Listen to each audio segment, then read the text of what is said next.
ISKCON নিষিদ্ধ, এটা আপনারা চান তো? সবাই চান? নারে তাকবীর, নারে তাকবীর, নারে তাকবীর, নারে তাকবীর। ইসকনের ঠিকানা এই বাংলায় হবে না, জঙ্গিদের আস্তানা এই বাংলায় হবে না, সন্ত্রাসীদের আস্তানা এই বাংলায় হবে না। নারে তাকবীর, নারে তাকবীর, নারে তাকবীর। আজকের এই সমাজে যারা বাংলাদেশের মানুষদের মধ্যে সম্প্রীতি নষ্ট করতে চায়, হিন্দু এবং মুসলমান সংখ্যালঘুদের মধ্যে দাঙ্গা সৃষ্টি করতে চায়, আমাদের আজকের প্রতিবাদ এই মম্বর থেকে হাজারো জনতাকে নিয়ে বাংলাদেশের গভর্নমেন্টকে আমরা অনুরোধ জানাবো, জঙ্গি উগ্রবাদী সন্ত্রাসী ইসকন সংগঠনকে অনতিবিলম্বে বাংলাদেশে নিষিদ্ধ ঘোষণা করতে হবে। ঠিকটা বেটি কথা বলে। ইসকনের ঠিকানা সন্ত্রাসীদের ঠিকানা, জঙ্গিদের ঠিকানা, ইহুদি খ্রিস্টানদের দালালদের ঠিকানা। নিষিদ্ধ করো, করতে হবে, নিষিদ্ধ করো, করতে হবে। আমরা আমাদের প্রতিবাদ করলাম, ছড়িয়ে দিলাম গোটা দেশে। আজকে জুমার পরে সমস্ত বড় বড় জায়গায়, থানা, জেলা, ঢাকা বাইতুল মুকাররম সহ মিরপুর যত জায়গা আছে, উত্তরা, জুমার পরে দেখবেন হাজারো লাখো কোটি কোটি মুসলমানরা রাস্তার ভিতরে আমার ভাই, আমার বোন, আমাদের ইমাম, আমাদের আলেমদেরকে নির্যাতন, গুম, খুন, হত্যার মিশন নিয়ে ইসকন যে মাঠে নেমেছে, ইসকন নিষিদ্ধের দাবি নিয়ে আজকে কোটি কোটি তাওহীদ প্রিয় জনতা রাস্তার মধ্যে তারা আজকে নামবে। আমরা এই প্রতিবাদকে সমর্থন জানাই। আমাদের দেশের হিন্দু সম্প্রদায় নেতৃস্থানীয় ব্যক্তিরাও একই কথা বলেছে, ইসকন এটা সনাতনী ধর্মের সাথে এটার কোনো সম্পৃক্ততা নাই।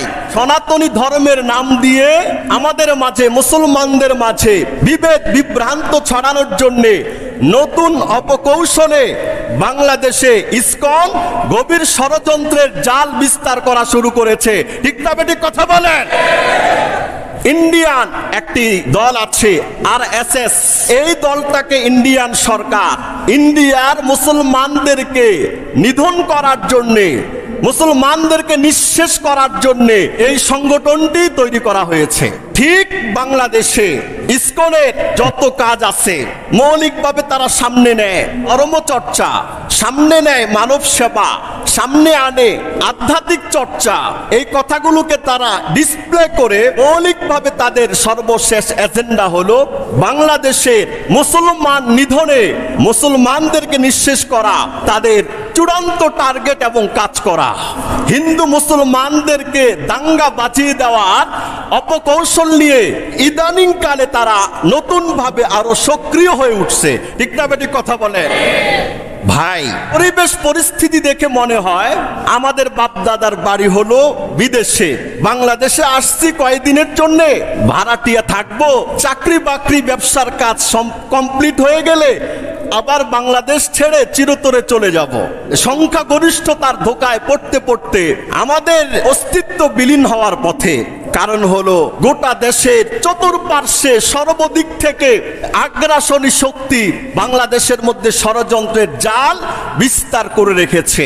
এরা চায় কি ভারতের মধ্যে যেই রকম ভাবে মুসলমানদেরকে পাখির মতো গুলি করে যখন যেইভাবে পারে দাও, কুড়াল, খন্তা, ছুরি দিয়ে জবে করে উগ্রবাদী হিন্দুরা কসাই মোদির নেতৃত্বে আমাদের সেই মুসলমান মা বোনের ইজ্জত লুণ্ঠন করে শত শত মসজিদগুলোকে ব্লুডোজার দিয়ে গুড়িয়ে ধ্বংস করে যেরকম ভাবে মুসলিম নিধনের খেলায় মত্ত হয়ে আছে, ওরাও চায় কি নতুন করে যে মুসলমানদের ভিতরে একটা বিভ্রান্ত তৈরি করে দেওয়া, যাতে করে এই মুসলমানরা তাদের আবেগের বশবর্তী হইয়া সংখ্যালঘু হিন্দুদের উপর আক্রমণ যখন করবে তখন তারা ফাইনাল খেলাটা খেলার প্রস্তুতি নিয়ে আসে। ঠিক না বাকি কথা বলেন? আজকের দিনে আজকের সমাজে হাজারো চক্রান্ত হচ্ছে, হাজারো অন্যায় হচ্ছে, হাজারো জুলুম নির্যাতন চতুর্দিকে হচ্ছে, তারপরেও বাংলাদেশের মুসলমানরা সংখ্যালঘুদের উপর, তারা স্বাভাবিক সংখ্যালঘুদের উপর তাদের কোনো আক্রোশ নেই, কোনো ক্ষোভ নাই, তাদের উপর কোনো জুলুম নাই, কোনো নির্যাতন নাই, তাদেরকে ধরে না, মারে না, কাটে না, তাদের ঘর বাড়ি থেকে তাদেরকে বের করে দেয় না। এটার এক নম্বর কারণ হলো এই মসজিদের মেম্বার। ঠিক না বেটি কথা বলেন? এই মসজিদের মেম্বারগুলো যদি না থাকতো, আমরাও যদি সম্প্রীতির কথাগুলো খুলে খুলে আপনাদেরকে না বলতাম, আমার মুসলমান নামাজ না পড়তে পারে, রোজা না রাখতে পারে, হজ যাকাত না দিতে পারে, পৈতৃক সূত্রে তার দাদা মুসলমান ছিল, তার পূর্বপুরুষ মুসলমান ছিল, এই মেম্বারগুলোর থেকে যদি সঠিক দিক নির্দেশনা দেওয়া না হতো, আমাদের মুসলমান সন্তানরা আবেগের বশবর্তী হইয়া সংখ্যালঘুদের কোন স্থাপনাও তারা সহজে রাখতো না। ঠিক না বেটি কথা বলে? এটার নিয়ন্ত্রণ করে কে? মেম্বারগুলো। কোন প্রশাসন, কোন সরকার এটা নিয়ন্ত্রণ করে না, তারা পারে না এটা কারুস্কি দেওয়ার জন্য। এটা করলে তাদেরও লাভ আছে, তাদেরও এখানে ফায়দা আছে। এই যে শান্ত শিষ্ট সমাজ, আপনাদেরকে আমরা সব সময় ঈমানের বন্ধনে আবদ্ধ রেখে আমাদের দেশের মুসলমানদের আবেগ অনুভূতি এগুলোকে এমন ভাবে লালন করে, যখন যেই কোনো কাজ করবে সেটা আল্লাহর জন্যই করবে, কোরআনের দিক নির্দেশনা মতোই করবে। যদি একদিন, যদি হাজার দিন না, যুগের পর যুগ না, গোটা বাংলাদেশের একদিন এই মেম্বারগুলোতে যদি খতিব সাহেবরা একটু উস্কায়া দিত, তাহলে কি আর সংখ্যালঘুদেরকে খুঁজে পাওয়া যাইতো?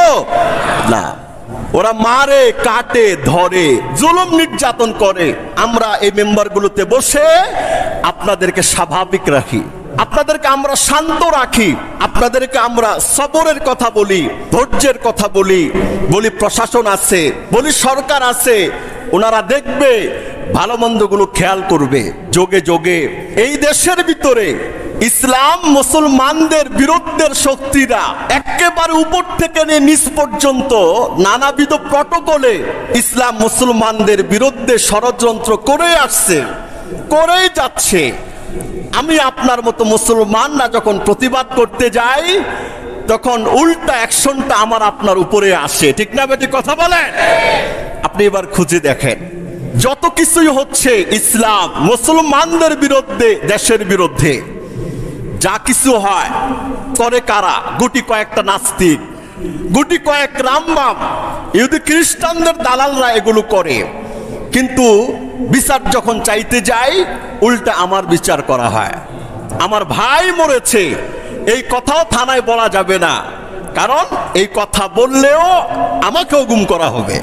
আপনি নির্যাতিত, এই কথাটা বলা যাবে না। আপনাকে আক্রমণ করা হয়েছে, এই কথাও বলা যাবে না। মানে মারনেওয়ালায় মারবে, কাটনেওয়ালায় কাটবে, জুলুম করনেওয়ালা জুলুম করবে। আপনার সম্পদ, আপনার স্বর্ণ গহনা যা আছে সব লুটপাট করবে। আবার বলছে, যদি মুখ খুলিস তাহলে তোর ঘর বাড়ি সুদ্ধা সব ভেঙ্গে চূর্ণ বিচূর্ণ করে দেব। মানে জুলুমের তো একটা শেষ আছে। আমাকে মারলে তো মানুষ তো কষ্ট পাবো না, কানতেও পারবো না, কথা বলতেও পারবো না, প্রতিবাদও জানাতে পারবো না। এবার আপনি দেখেন, ইতিহাসের পাতাগুলো খুলেন, ইসলাম মুসলমানদের স্বার্থে যখনই যে কোনো প্রতিবাদগুলো আলেম ওলামা তাওহীদি জনতা করেছে, অপরাধীদেরকে ধরা তো দূরের কথা, শাস্তি দেওয়া তো দূরের কথা, তাদের বিরুদ্ধে প্রতিবাদে গর্জে ওঠা তো দূরের কথা, যারা মুসলমান প্রতিবাদ করেছিল, দিন শেষে তাদেরকেই জেল, জুলুম, নির্যাতনের স্টিম রোলারের তলে চাপা পড়তে হয়েছে। ঠিক না বেটি কথা বলেন? ভাই, এটার নাম বাংলাদেশ। This is Bangladesh. যার অপরাধ নেই, নিরপরাধ, এর নামেও 20টা মামলা, 10টা মামলা, 15টা মামলা, 100 মামলা। হায় হায় হায় হায়, এত অপরাধ! এক একটা অপরাধ করতে গেলে আয়োজন কইরা 2 বছর লাগবে।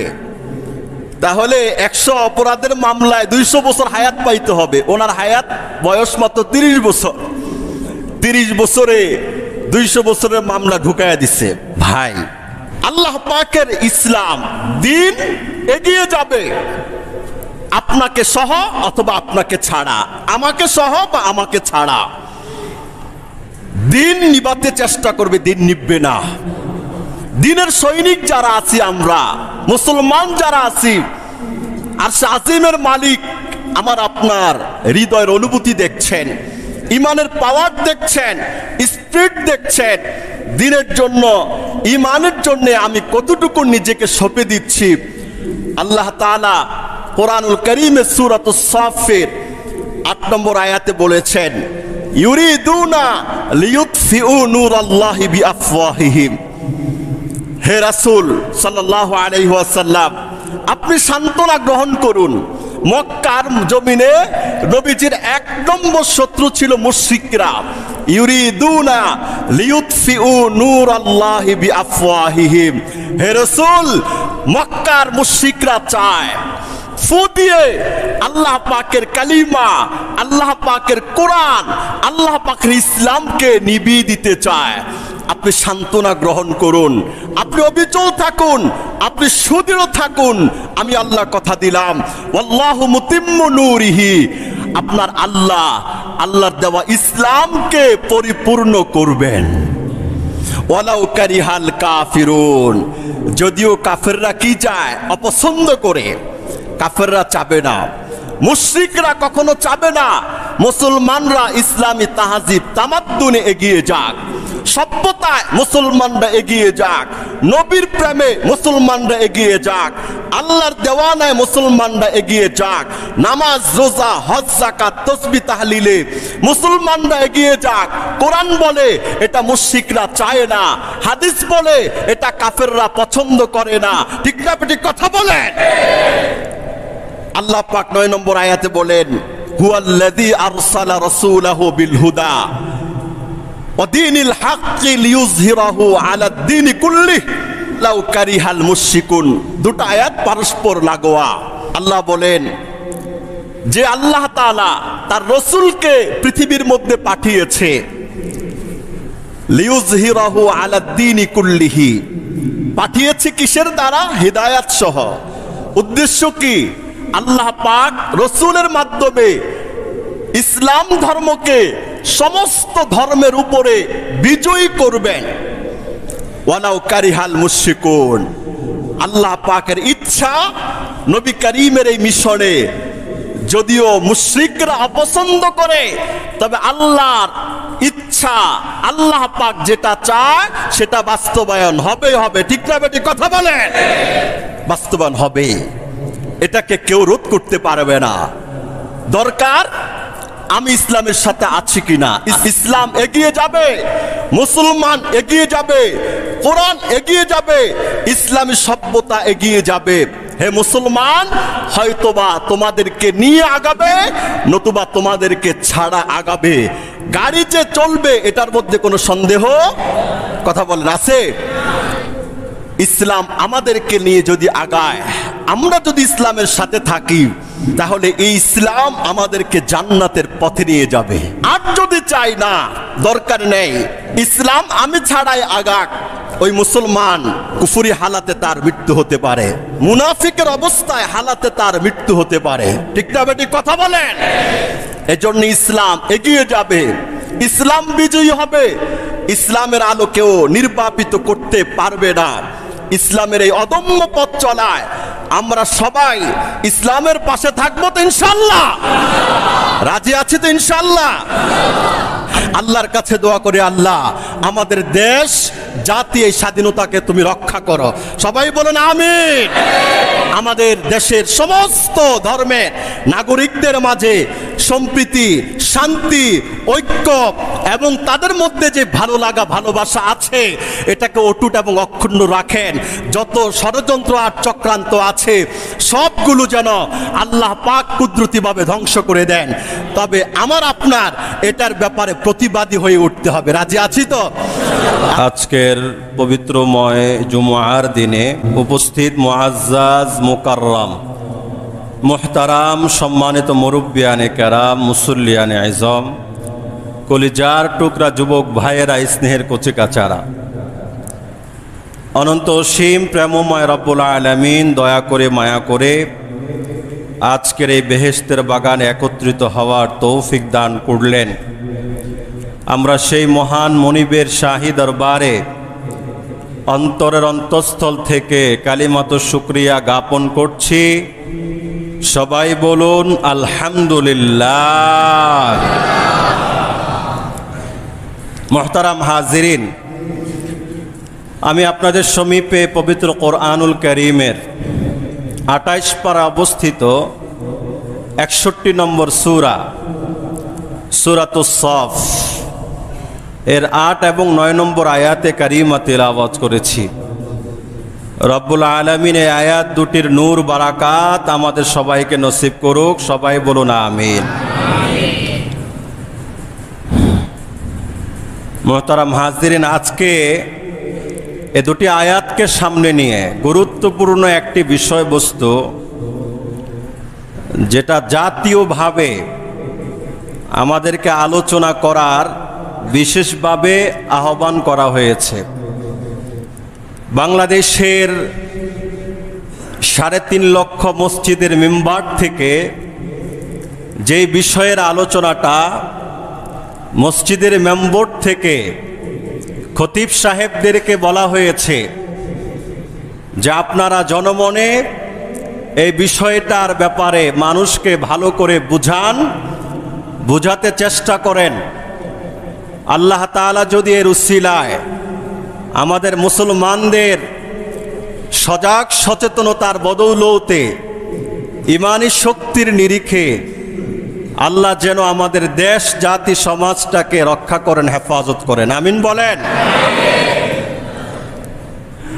আমিরে হেফাজত আল্লামা শাহ মহিবুল্লাহ বাবুনগরী সহ বাংলাদেশের সমস্ত ইসলামী সংগঠনের পক্ষ থেকে একটি জোরালো প্রতিবাদমূলক আলোচনা করার জন্য বলা হয়েছে। যদিও ইতিপূর্বে আমরা আবার কোনো বিষয় নিয়ে আলোচনা করার আগে কেউ আমাদেরকে বলুক, আদেশ করুক, অনুরোধ করুক, এটার অপেক্ষা করি না। যখন যে প্রেক্ষাপট আসে আমরা আমাদের ইমানি বলে বলিয়ান হয়ে জাতির সামনে সেই বিষয়টাকে পরিষ্কার করে দেওয়ার জন্যে আপ্রাণ চেষ্টা করে থাকি। ইতিমধ্যে এই বিষয়টি অনেকে আজ করতে পেরেছেন। বিষয়টার নাম হলো ইসকন। নাম কি তার? ইসকন। এই বিষয় নিয়ে আমি মুখতাসার আলোচনা করেছিলাম চট্টগ্রামে, যখন আমাদের ভাই অ্যাডভোকেট আইনজীবী আলিফকে নির্মমভাবে আদালত প্রান্তরে হত্যা করা হয়েছিল, শহীদ করা হয়েছিল। সেই সময় সেই প্রসঙ্গ এনে ইসকনের ব্যাপারে সংক্ষিপ্তভাবে আলোচনা করা হয়েছে। নতুনভাবে দেশ এবং জাতি সমাজের মধ্যে বিভ্রান্তি এবং বিশৃঙ্খলা সৃষ্টি করার জন্যে এই সংগঠনটি উঠে পড়ে লেগেছে। ইসকন মানে কি?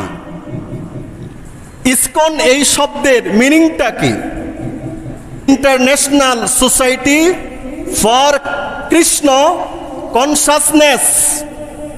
এর অর্থ হলো আন্তর্জাতিক কৃষ্ণ ভাবাপন্ন মৃত সংঘ। 13 জুলাই 1966 সালে নিউ ইয়র্কে অভয় চরায়ন বৃন্দ প্রভুপাদ এই সংগঠনটির আবিষ্কার করে নিউ ইয়র্কে, হিন্দুস্তানে না। মৌলিকভাবে সে ছিল ফার্মাটিউটিক্যাল ডাক্তার, একজন ব্যবসায়ী ছিল। পরবর্তীতে সে নিয়ত করলো যে আমরা নতুন সংস্করণে হিন্দু ধর্মের বিষয়টাকে পৃথক করে আলাদা করে এটার মধ্যে নতুন করে সংস্করণ করবে, এই চিন্তা এবং উদ্দেশ্যকে সামনে নিয়ে 1966 সনে নিউ ইয়র্কে এটাকে তৈরি করা হয়েছে। প্রতিষ্ঠাকালীন সময়ে মৌলিক যারা হিন্দু সম্প্রদায়ের লোক ছিলেন, নেতৃস্থানীয় ব্যক্তিদের পক্ষ থেকে জোরালো প্রতিবাদ করা হয়েছে, কিন্তু সেই প্রতিবাদ উপেক্ষা করে প্রতিষ্ঠাকালীন সময় থেকে দিয়ে এটার কাজ জোরালোভাবে তারা আঞ্জাম দিচ্ছে ইহুদি এবং খ্রিস্টানদের সাহায্য এবং সহযোগিতায়।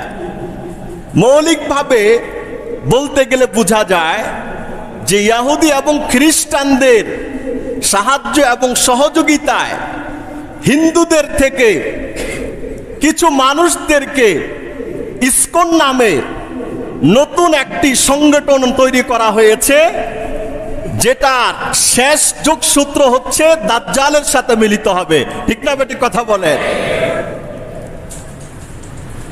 মৌলিকভাবে ইসকন একটি জঙ্গি, একটি উগ্রবাদী, একটি জঙ্গি উগ্রবাদী সন্ত্রাসী সংগঠনের নাম হলো ইসকন। একটি জঙ্গি উগ্রবাদী সন্ত্রাসী সংগঠনের নাম কি? ইসকন। প্রতিষ্ঠা করেছিল যে সমর্থন দিয়েছিল ইহুদি এবং খ্রিস্টানরা। মাকসাদ হলো ইসকন প্রতিষ্ঠার দ্বারা মুসলমান দমন করার যে অপশক্তি অপকৌশল, সেই টার্গেট নিয়ে তারা লক্ষ লক্ষ বিলিয়ন ট্রিলিয়ন টাকা এই সংগঠনকে শক্তিশালী করার পিছনে ব্যয় করছে। এদের প্রতিষ্ঠার পর থেকে বিভিন্ন অপকর্ম, ধর্ষণ, গুম, হত্যা, খুন, রাহাজানি, সমকামিতার মতো এরকম হাজারো অপকর্মের কারণে ইসকনকে রাষ্ট্রীয়ভাবে চীন নিষিদ্ধ ঘোষণা করেছে, রাষ্ট্রীয়ভাবে রাশিয়া নিষিদ্ধ ঘোষণা করেছে, রাষ্ট্রীয়ভাবে সিঙ্গাপুর ইসকনের কার্যক্রমকে নিষিদ্ধ ঘোষণা করেছে, রাষ্ট্রীয়ভাবে আরব আমিরাত, কাতার, দুবাই সহ বিভিন্ন ইসলামিক ক্রান্তি ইসকনকে রাষ্ট্রীয়ভাবে নিষিদ্ধ ঘোষণা করেছে। এর অর্থ হলো ইসকনের কোন রকম কার্যক্রম তারা কোনোভাবে পরিচালিত করতে পারে না। একটুকুন কথার দ্বারা আপনারা এই কথাটা বুঝেন যে ইসকন নামীয় যে সংগঠনটি যুগের পর যুগ ধরে চলে আসছে, এটা কতটা ভয়ঙ্কর এবং মারাত্মক হতে পারে। আমাদের দেশে, গোটা বাংলাদেশে প্রায় ইসকনের 800-রও বেশি প্রধান মন্দির আছে, প্রধান কেন্দ্র আছে, আস্তানা আছে। নাম দেয় আসলে মন্দির, ইসকন মন্দির। আমাদের দেশের অনেক হিন্দু সম্প্রদায়ের নেতৃস্থানীয় ব্যক্তিরাও একই কথা বলেছে, ইসকন এটা সনাতনী ধর্মের সাথে এটার কোনো সম্পৃক্ততা নাই। সনাতনী ধর্মের নাম দিয়ে আমাদের মাঝে, মুসলমানদের মাঝে বিভেদ বিভ্রান্ত ছড়ানোর জন্যে নতুন অপকৌশলে বাংলাদেশে ইসকন গভীর ষড়যন্ত্রের জাল বিস্তার করা শুরু করেছে। ঠিক না বেঠিক কথা বলেন? ইন্ডিয়ান একটি দল আছে RSS, এই দল বিভিন্নভাবে প্রতিষ্ঠার নামকরণ করে, কিন্তু আমাদের যুগের পর যুগ গবেষণা পর্যালোচনার এই বিষয়টা পাওয়া গেছে যে এই দলটাকে ইন্ডিয়ান সরকার ইন্ডিয়ার মুসলমানদেরকে নিধন করার জন্যে, মুসলমানদেরকে নিঃশেষ করার জন্যে এই সংগঠনটি তৈরি করা হয়েছে। ঠিক বাংলাদেশে ইসকনের যত কাজ আছে মৌলিকভাবে তারা সামনে নেয় ধর্মচর্চা, সামনে নেয় মানব সেবা, সামনে আনে আধ্যাত্মিক চর্চা, মানব সেবা, ধর্ম, আধ্যাত্মিক চর্চা, এই কথাগুলোকে তারা ডিসপ্লে করে মৌলিকভাবে তাদের সর্বশেষ এজেন্ডা হলো বাংলাদেশের মুসলমান নিধনে তাদের চূড়ান্ত টার্গেট এবং কাজ করা। বাংলাদেশের মুসলমান নিধন, মুসলমানদেরকে নিঃশেষ করা, হিন্দু মুসলমানদেরকে দাঙ্গা বাঁচিয়ে দেওয়ার অপকৌশল নিয়ে এই ইদানিং কালে তারা নতুন ভাবে আরো সক্রিয় হয়ে উঠছে। ঠিক না বেটি কথা বলে ভাই? পরিবেশ পরিস্থিতি দেখে মনে হয় আমাদের বাপদাদার বাড়ি হলো বিদেশে, বাংলাদেশে আসছি কয়েকদিনের জন্যে, ভাড়াটিয়া থাকবো, চাকরি বাকরি ব্যবসার কাজ কমপ্লিট হয়ে গেলে আবার বাংলাদেশ ছেড়ে চিরতরে চলে যাব। ওই যে আমি আগে বললাম যে সংখ্যাগরিষ্ঠতার ধোকায় পড়তে পড়তে আমাদের অস্তিত্ব বিলীন হওয়ার পথে আজ। কেন? কারণ হলো গোটা দেশের চতুর্পার্শ্বে সর্বদিক থেকে আগ্রাসনী শক্তি বাংলাদেশের মধ্যে ষড়যন্ত্রের জাল বিস্তার করে রেখেছে। এরা চায় কি ভারতের মধ্যে যেই রকম ভাবে মুসলমানদেরকে পাখির মতো গুলি করে যখন যেইভাবে পারে দাও কুড়াল খন্তা ছুরি দিয়ে জবে করে উগ্রবাদী হিন্দুরা কসাই মোদির নেতৃত্বে আমাদের সেই মুসলমান মা বোনের ইজ্জত লুণ্ঠন করে শত শত মসজিদগুলোকে ব্লুডোজার দিয়ে গুড়িয়ে ধ্বংস করে যেরকম ভাবে মুসলিম নিধনের তারা খেলায় মত্ত হয়ে আছে, ওরাও চায় কি নতুন করে যে মুসলমানদের ভিতরে একটা বিভ্রান্ত তৈরি করে দেওয়া, যাতে করে এই মুসলমানরা তাদের আবেগের বশবর্তী হইয়া সংখ্যালঘু হিন্দুদের উপর আক্রমণ যখন করবে তখন তারা ফাইনাল খেলাটা খেলার প্রস্তুতি নিয়ে আসে। ঠিক না বাকি কথা বলেন? আজকের দিনে আজকের সমাজে হাজারো চক্রান্ত হচ্ছে, হাজারো অন্যায় হচ্ছে, হাজারো জুলুম নির্যাতন চতুর্দিকে হচ্ছে, তারপরেও বাংলাদেশের মুসলমানরা সংখ্যালঘুদের উপর তারা স্বাভাবিক সংখ্যালঘুদের উপর তাদের কোনো আক্রোশ নেই, কোনো ক্ষোভ নেই, তাদের উপর কোনো জুলুম নেই, কোনো নির্যাতন নেই, তাদেরকে ধরে না, মারে না, কাটে না, তাদের ঘর বাড়ি থেকে তাদেরকে বের করে দেয় না। এটার এক নম্বর কারণ হলো এই মসজিদের মেম্বার। ঠিক না বেটি কথা বলেন? এই মসজিদের মেম্বারগুলো যদি না থাকতো, আমরাও যদি সম্প্রীতির কথাগুলো খুলে খুলে আপনাদেরকে না বলতাম, আমার মুসলমান নামাজ না পড়তে পারে, রোজা না রাখতে পারে, হজ যাকাত না দিতে পারে, পৈতৃক সূত্রে তার দাদা মুসলমান ছিল, তার পূর্বপুরুষ মুসলমান ছিল, বাবা মুসলমান, ছেলে নামাজ না পড়ে না, কিন্তু মা এক ওয়াক্ত নামাজও ছাড়ে না, এই মেম্বারগুলোর থেকে যদি সঠিক দিক নির্দেশনা দেওয়া না হতো, আমাদের মুসলমান সন্তানরা আবেগের বশবর্তী হইয়া সংখ্যালঘুদের কোন স্থাপনাও তারা সহজে রাখতো না। ঠিক না বেটি কথা বলেন? এটার নিয়ন্ত্রণ করে কে? মেম্বারগুলো। কোন প্রশাসন, কোন সরকার এটা নিয়ন্ত্রণ করে না, তারা পারে না এটাকে আরো উস্কি দেওয়ার জন্য। এটা করলে তাদেরও লাভ আছে, তাদেরও এখানে ফায়দা আছে। আদৌ পর্যন্ত এই যে শান্ত শিষ্ট সমাজ, আপনাদেরকে আমরা সবসময় ইমানের বন্ধনে আবদ্ধ রেখে, ওই যে বললাম পৃথিবীর কোন রাষ্ট্রে সংখ্যালঘুরা এত আরামে নাই আমাদের দেশে যত আছে। ঠিক না বেটি কথা বলে? আমাদের দেশের মুসলমানদের আবেগ অনুভূতি এগুলোকে এমন ভাবে লালন করে, যখন যেই কোনো কাজ করবে সেটা আল্লাহর জন্যই করবে, কোরআনের দিক নির্দেশনা মতোই করবে।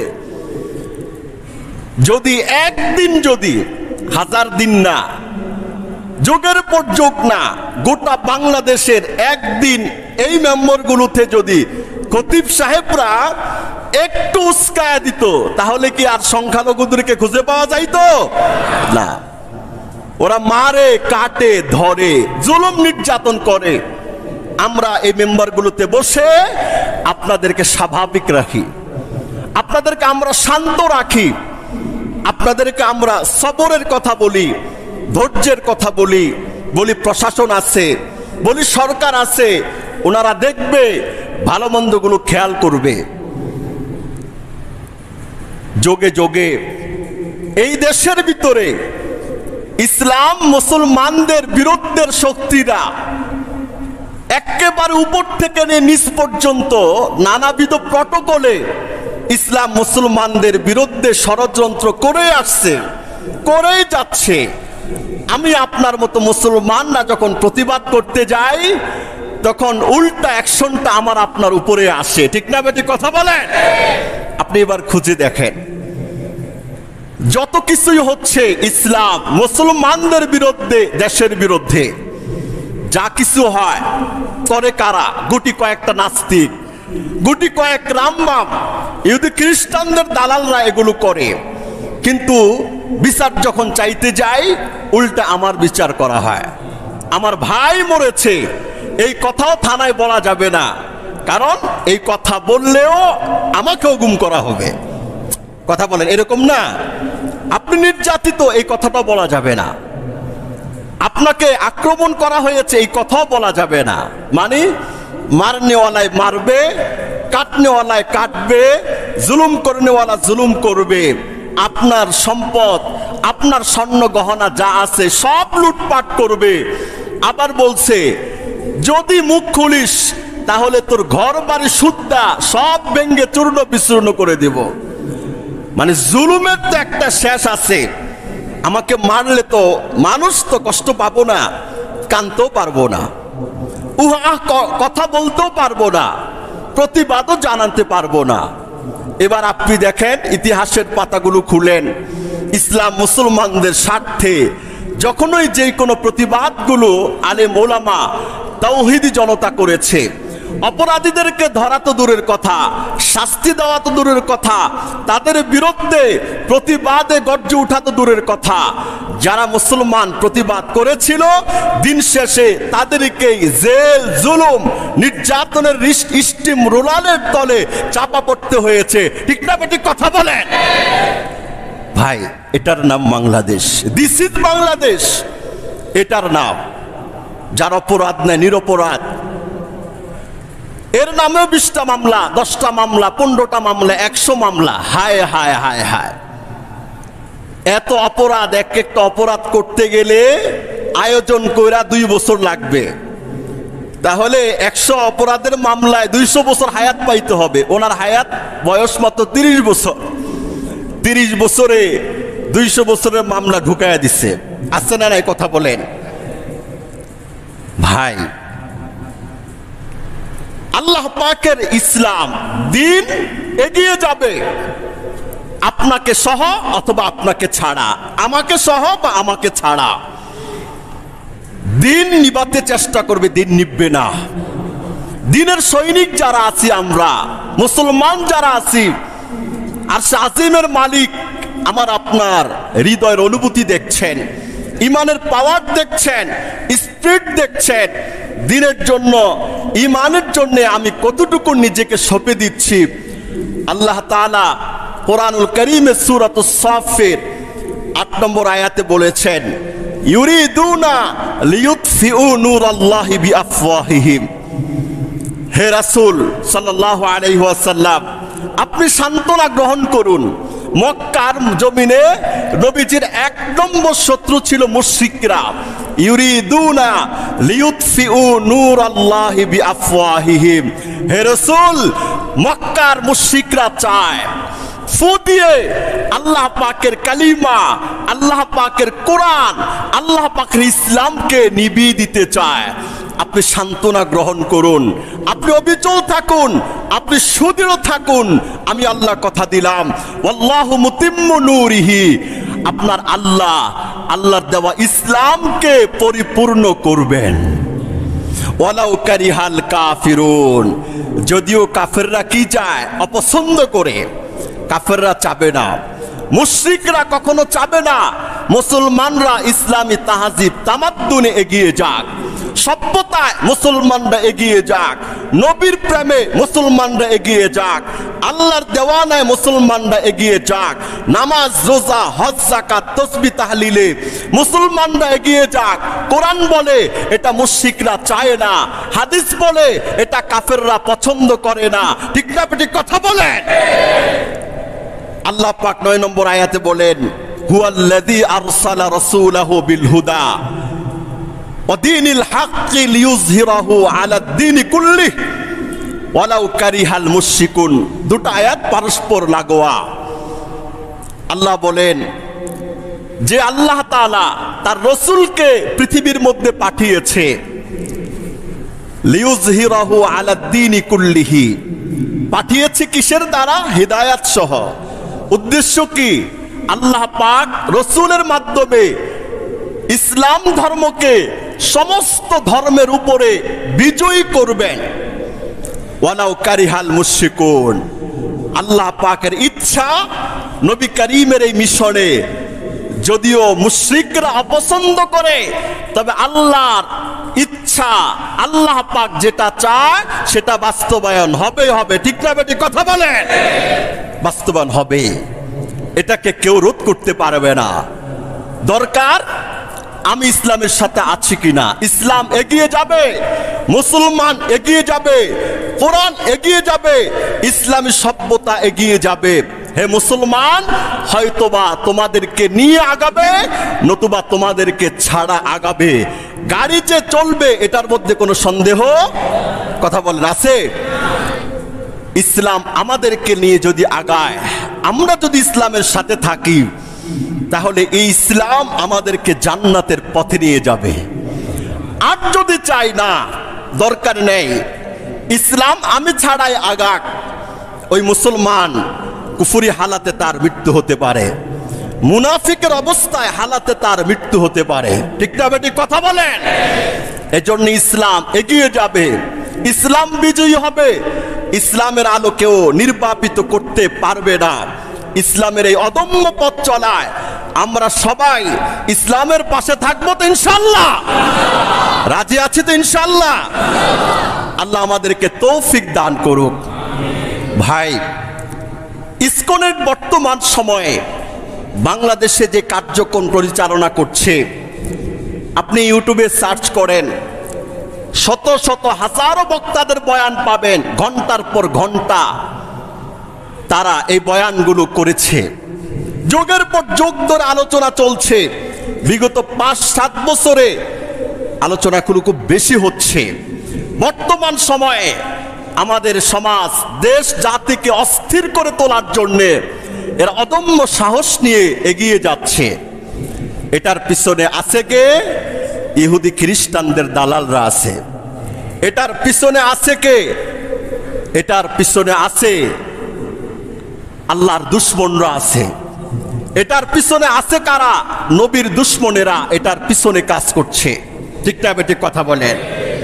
2009 সালে 19 সালে চট্টগ্রামের স্কুলগুলোতে এক সপ্তাহব্যাপী 30টি স্কুলে 30,000 শিক্ষার্থীকে প্রসাদ খাওয়িয়েছে।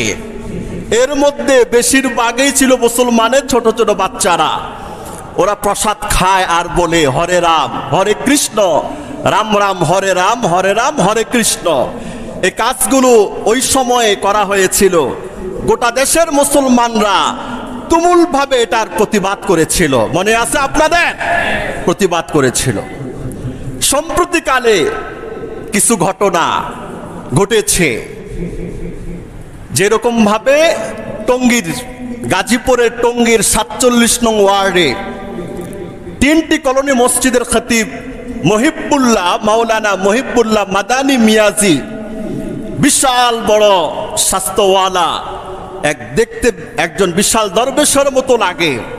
এই আলেমে দিন বিগত কয়েক মাস আগে মসজিদের মেম্বরে ইসকন সম্পর্কে জাতিকে সতর্ক করেছেন এবং এই ইসকন হিন্দু উগ্র সম্প্রদায়রা মুসলমান নারীদেরকে প্রেমের লোভ দেখিয়ে তাদেরকে ধর্ষণ করা সহ, টাকা হাতিয়ে নেওয়া সহ ধর্ম থেকে ধর্মান্তরিত করা সহ নানান পর্যায়ের অপকর্মে তারা লিপ্ত আছে। উনি এই আলোচনা করার পরে এক এক করে 4 থেকে 5 বার ওনার মসজিদে, ওনার ঘরে, ওনার বাসায় অজ্ঞাত নামে ইসকনের পক্ষ থেকে চিঠি পাঠানো হয়েছিল। প্রথম চিঠিতে ছিল তুই, আপনি, দ্বিতীয় চিঠি তো ব্যবহার করেছে তুমি, তৃতীয় চিঠিতে ব্যবহার করেছে তুই। প্রত্যেকটা চিঠিতে পূর্ণ কথাটা লিখে তারা পাশে একটা কলম দিয়ে মানুষের ছবি এঁকে, ছুরি দিয়ে এটা তার গলায় লাগিয়ে একটা চিত্র এঁকে একবার রেখেছে মসজিদের বারান্দায়, আরেকবার দিয়ে গেছে জানালা দিয়ে মসজিদের রুমে, আরেকবার দিয়ে গেছে বাসার সামনের গেটে। সেটার মধ্যে যে লেখাগুলো ছিল যে ইসকনরা চায় যে এই বাংলাদেশটা এটা ভারতের অঙ্গরাজ্য হয়ে যাবে, অতি সন্নিকটে তারা এই এজেন্ডা বাস্তবায়ন করবে। সেখানে বলা হয়েছে মসজিদের মেম্বরে ইসকন নিয়ে কোনো কথা বলতে পারবা না, যারা ভারতের দুশ্মন, ভারতের শত্রু, এদের বিরুদ্ধে কথা বলবা। 1 নম্বরে নাম দিয়েছে এনসিপি কে। এরপরে ওনার সাক্ষাৎকার উনি বলেছে, এরপরে বলছে বিএনপি। মানে কি? মানে এনসিপি, বিএনপি এই জাতীয় যে সমস্ত দলগুলো আছে এরা ভারতের 1 নম্বর দুশ্মন। তুমি কৌশলে এদের বিরুদ্ধে কথা বলবা, যদি না বলো পরবর্তীতে তোমার এই বিষয়টা নিয়ে আমরা আবার তোমাকে চিঠির মাধ্যমে জানাবো। যখন উনি এই সমস্ত কোনো বিষয় বলেন না, তখন ওনাকে বলা হয়েছে মসজিদ কমিটির কাছে চিঠি দিছে, মসজিদ কমিটির কাছে চিঠি দিছে তোমরা সাবধান হয়ে যাও, অদূর ভবিষ্যতে এই বাংলা এটা মৌলবাদহীন হয়ে যাবে। এর অর্থ কি? বাংলাদেশে ইসলামের কথা বলনেওয়ালা কোনো আলেমকে রাখা হবে না, এদেরকে নিঃশেষ করে দেওয়া হবে। বলা হয়েছিল তুমি এক এক করে আমাদের কথাগুলোকে উপেক্ষা করে চলছ, তোকে যেই কোনো সময় হত্যা করব। যার কারণে গেল বুধবার, এই যে আজকে শুক্রবার, গেল বুধবার বাসা থেকে সকালবেলায় ফজরের নামাজ পড়ে উনি হাঁটতে বের হয়েছিলেন। হাঁটতে বের হওয়ার পরে ওনাকে রাস্তা থেকে অ্যাম্বুলেন্সে উঠায়া ওনাকে হত্যা করার মিশন নিয়ে সেই বর্ডারের কাছাকাছি পঞ্চগড় নিয়ে গিয়েছিল। গোটা নেট দুনিয়ায় এখন এই বিষয়গুলো খুব ভাইরাল হচ্ছে।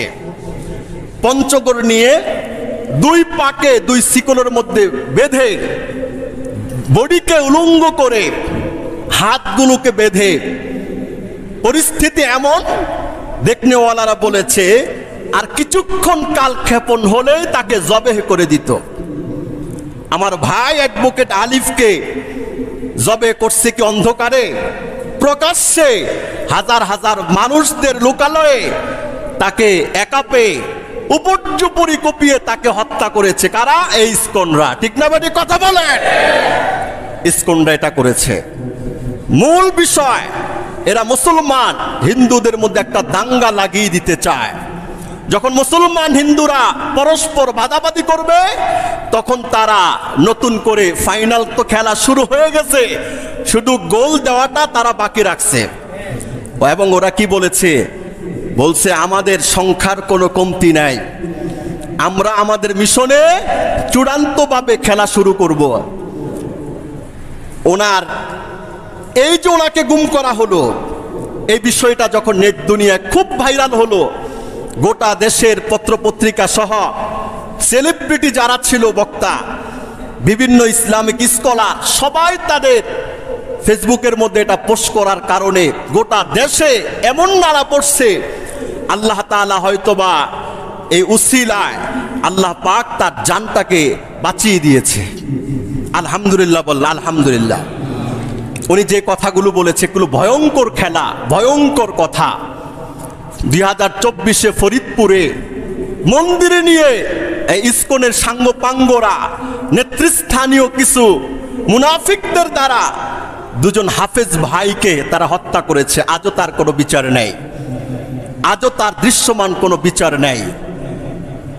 2014 সালে স্বামীবাগে হাজারো মুসল্লিরা তারাবির নামাজ পড়ছে, আর ওরা পাশের জায়গায় বিকট আওয়াজে গান বাজনা বাজাচ্ছে। অনুরোধ করা হয়েছিল, ভাই গানটা নামাজের পরে করো, যদি তোমরা মনে করো এটা তোমাদের ধর্মীয় কোনো অংশ, এটা নামাজের পরে করো, আমরা নামাজ পড়তে দাও আমাদেরকে। এই সম্প্রীতি আমরা বজায় রাখছি।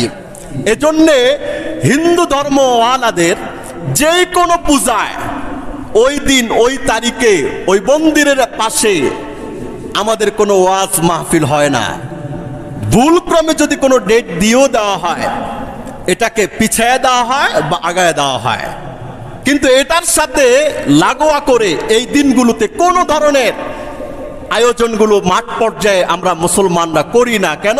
তাদেরটা তারা করুক, তাদের ধর্ম তারা পালন করুক, আমরা বাধা দিব না।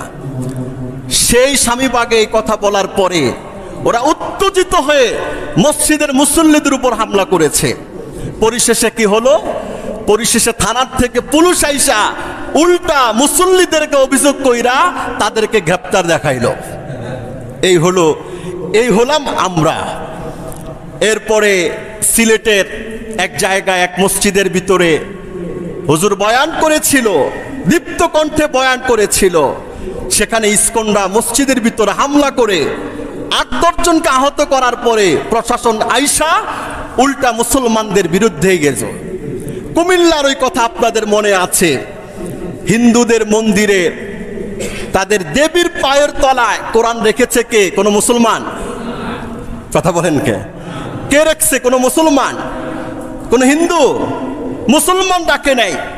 আমরা ধরলাম হিন্দুরাও রাখে নাই, কিন্তু মুসলমান এবং হিন্দুদের মধ্যে এটা পরস্পর মুখোমুখি করে দেওয়ার জন্যে তৃতীয় কোনো পক্ষ এই কাজ করেছে।